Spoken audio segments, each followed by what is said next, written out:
Hello everybody. आज के इस वीडियो में हम लोग भारतीय साक्ष्य अधिनियम की धारा 24 को समझने का प्रयास करेंगे।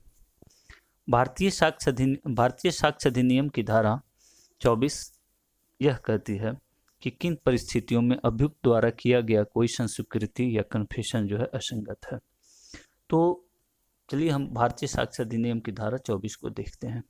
भारतीय साक्ष्य अधिनियम की धारा यह कहती है कि अभियुक्त द्वारा किया गया कोई भी संस्वीकृति न्यायिक दंडिक प्रक्रिया में असंगत है यदि न्यायालय को ऐसा लगता है कि थ्रेट, इंड्यूसमेंट या प्रॉमिस के जरिए इस संस्वीकृति को प्राप्त किया गया है तो यह असंगत है। लेकिन इतना ही काफ़ी नहीं है, इसके लिए और भी तत्व आवश्यक हैं।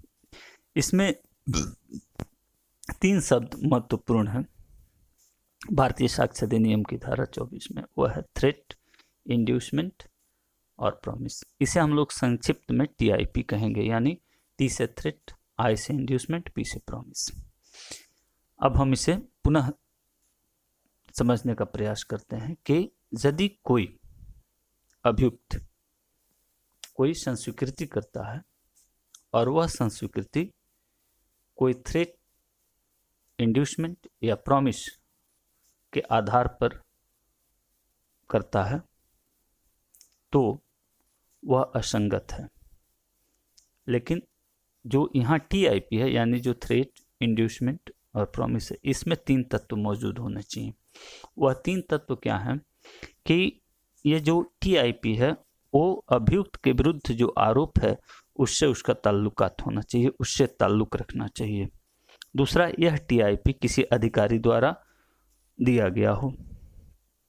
तीसरा, यह TIP सफिशिएंट हो न्यायालय की नज़र में कि यह TIP अभियुक्त को एक युक्तियुक्त आधार दे कि संस्वीकृति करने से तुम किसी लौकिक प्रकृति के अपराध, लौकिक प्रकृति के हानि या नुकसान से बच जाओगे या कोई लाभ मिलेगा, और यह लाभ या हानि अभियुक्त के विरुद्ध जो प्रक्रिया है उसके संबंध में हो।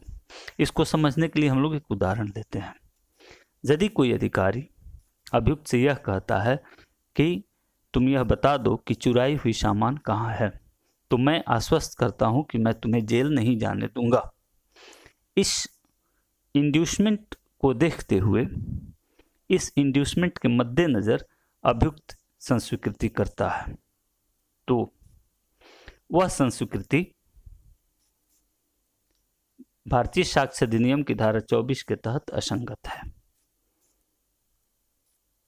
बशर्ते कि उस संस्वीकृति के आधार पर कोई डिस्कवरी ऑफ फैक्ट भारतीय साक्ष्य अधिनियम की धारा 27 के अधीन नहीं हुआ हो। यदि हो जाएगी तब तो वह फिर कन्फेशन भारतीय साक्ष्य अधिनियम की धारा 27 के अंतर्गत आ जाएगी।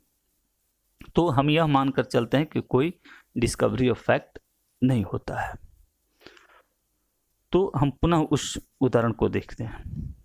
तो पहला उदाहरण हम देख लिए। दूसरा उदाहरण यह देखते हैं कि कोई अधिकारी है, वह कहता है कि देखो चुराई हुई सामान कहाँ है, तुम बता दो, अन्यथा मरने के बाद तुम नर्क में जाओगे। और इस कथन, इस इंड्यूसमेंट के आधार पर, इस इंड्यूसमेंट को देखते हुए, इस इंड्यूसमेंट के मद्देनज़र वह अभियुक्त संस्वीकृति करता है तो यह संस्वीकृति भारतीय साक्ष्य अधिनियम की धारा 24 से प्रभावित नहीं होगी और यह संस्वीकृति जो है वह सुसंगत होगी।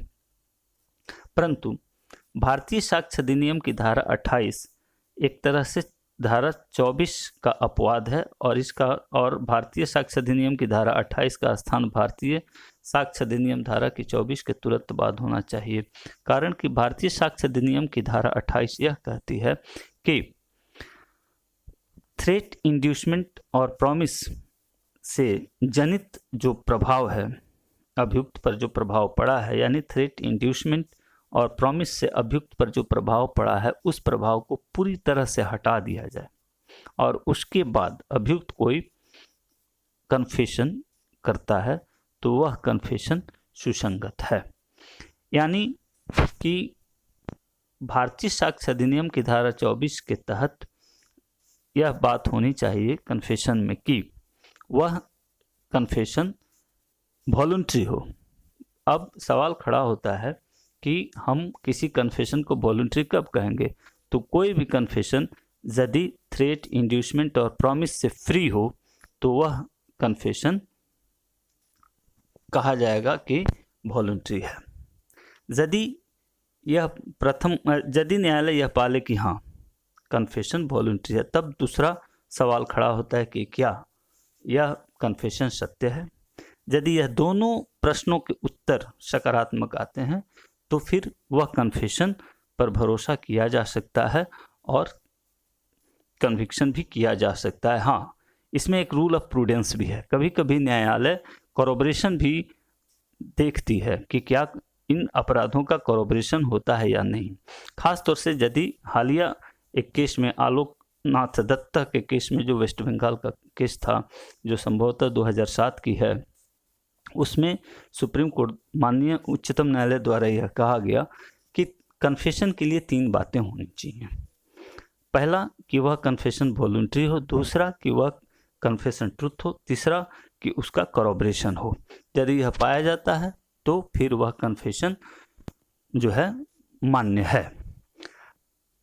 इसमें यदि आपकी कोई जिज्ञासा हो, कोई समझने में कठिनाई हो तो कमेंट्स बॉक्स में लिखकर अवश्य पूछें।